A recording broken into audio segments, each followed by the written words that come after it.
What's going on, everyone? Real Red Politics here, and welcome back to another video on my channel. Before we get into today's video, I just want to thank each and every one of you for helping me reach the milestone of 200 subscribers in such a short period amount of time. I am extremely thankful, and I cannot express my gratitude enough. And I think the next milestone is going to be by the end of this month. If not November, the end of December, I would like to reach 300 subscribers.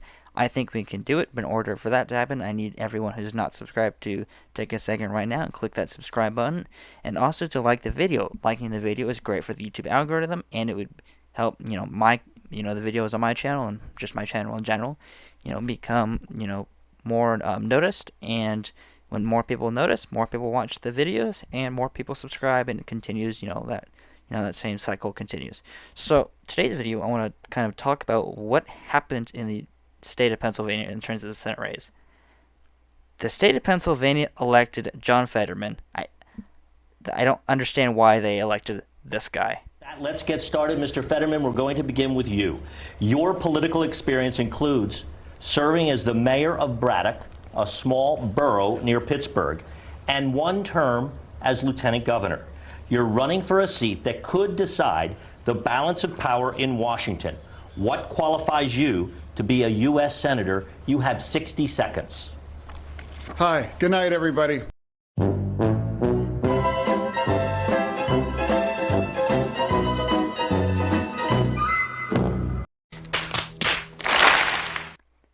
So, how Pennsylvania elected this guy to Senate, I don't know. I really don't. I'm just dumbfounded because it's like, people, top issues in Pennsylvania were like crime, inflation, the economy, all that kind of stuff. Republicans generally do better with all that stuff. They generally do better with the economy, with crime. They're tougher on crime than Democrats are, because Democrats are known to be very, very weak on crime, very weak with the economy, that kind of stuff. But you know what? People still went, let's vote for the same people that are giving us these problems, and ended up voting an extreme radical, and he voted for one of the most radical people they could ever put in office. Fetterman is to the left of Bernie Sanders, which I don't even know how that's possible, but it is because he is. But taking kind of my ranting out of account, looking at the polls, the exit polling we have, what happened? Because 538, I like 538 because you can see different trends of their polling and stuff, and they keep their polls updated, and you can also see different polls in the history. That's why I like 538. So you can see the trends from July all the way to election day, where Oz was up half a point. I had predicted that if Oz won, it would have been between 1 to 3 points. If I would have predicted Fetterman would have won, it would have been the same result. But somehow, he got above that margin. He won, looking at the results, by almost 5 points. Which, I don't know how. I'm speechless. And a lot of it probably because it was also low voter turnout. I think, people, he was one of the weaker Republicans, or so people thought. And he only won the primaries with Trump's endorsement. Sure, that put him over the edge, or that put him over the finish line, but he still won he still won the primary. So, whether you like it or not, it's better to have a Republican in office than a Democrat, because even if they're a rhino, they at least vote with Republicans some of the time, whereas John Fetterman probably won't. And if McCormick would have been the nominee, worse than Oz. I made a video on that. Both candidates aren't great, but Oz was better than McCormick. You can look at that video, and McCormick was just terrible on all the issues. Oz was at least consistent.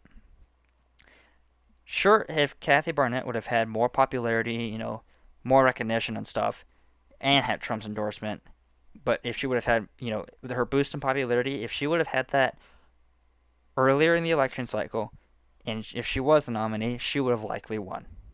If I honestly think by 5 points. But she wasn't, because she didn't have the popularity. She didn't get a boost in notice until right before the primary, so it just didn't work in her favor. Sean Parnell would have been a good senator in my opinion too, despite the I don't know why you would endorse McCormick, but he did. But he dropped out of the race, so it is what it is. But looking at the counties here, there's 12 counties that Oz lost.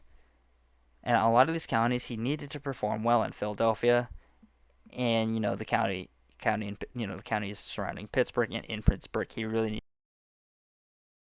what a Republican normally does. And like I said, I think a lot of it is he won a lot of the rural counties, but there might not have been as much turnout as what was anticipated. Because if we look at 2016's Senate election, a lot of these counties, very red counties, in 2016, who voted for Pat Toomey. Pat Toomey only lost 6 counties versus 12, which is half as many as what Oz lost. And that makes a big difference, especially when you're able to bring out more voters. Like if we, like Erie County, kind of look up here. Erie County went for Fetterman, whereas in 2016 it went for Toomey. Toomey won this county by 4,000-ish votes. John Fetterman won Erie County by 10,000 votes. That's a 6,000 vote difference.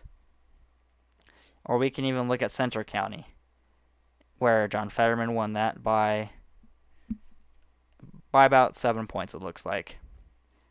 And you can kind of look here. Toomey won that county. Yeah, by about 1,000 votes, by about 1 point, a little over 1 point. But you know what? He still won the county. All these counties you look at Lackawanna County, I don't know how you pronounce that. But you look there where Fetterman won by almost, it looks like 16 points. He won by almost 15,000 votes. And you kind of look here, where, yes, Toomey lost the county, but it was by 13,000 votes. That's still a 2,000 to 3,000 vote difference. That's, when taking it into the bigger picture, that's still quite a bit of votes. Let's look at let's look at Montgomery County. Like Montgomery County, Toomey lost this by about 9-ish points. Look at Montgomery County here. Oz lost that county by almost 30 points. That's a huge difference. And actually, I think if I look back here, did I count right? 1, 2, 3, 4, 5, 6. Sorry, 7 counties Toomey lost, but it's still about half what Oz lost. All of these counties that Toomey did well, Oz did not. And that, I think, like I said, I think it might have been low voter turnout, or people really just not voting for the Republican one, either because they didn't like Oz. Maybe they thought Fetterman. There are some people out there that probably thought Fetterman was actually a good candidate. I don't know why, because he's not. But they voted him anyways. So there's a lot of different factors that could take into account why Oz lost, and if they would have put up, like I said, a candidate like Kathy Burnett I think would have won. Sean Parnell, I think he would have won. McCormick would have lost by more. I'm almost sure of that, because McCormick was a worse candidate. We got all the issues. Oz, at least, he's smart in some regard. But, anyways, the point of the video is different factors could have been taken in as to why Oz lost. I'm surprised by the margins, and especially in the different counties that Toomey did way better in. That kind of stuff. And I'm just still dumbfounded that Pennsylvania elected John Fetterman to the Senate. So, anyways, thank you guys so much for watching. If you guys did enjoy the video, be sure to leave a like, comment, subscribe. It would mean a lot. Let me know what you agreed with and what you disagreed with. If you guys have any video ideas, leave them in the comment section below. I would love to, see video ideas, get inspiration stuff of what, political content I could put out there. So thank you guys so much for watching, and stay tuned for more political content coming your guys' way.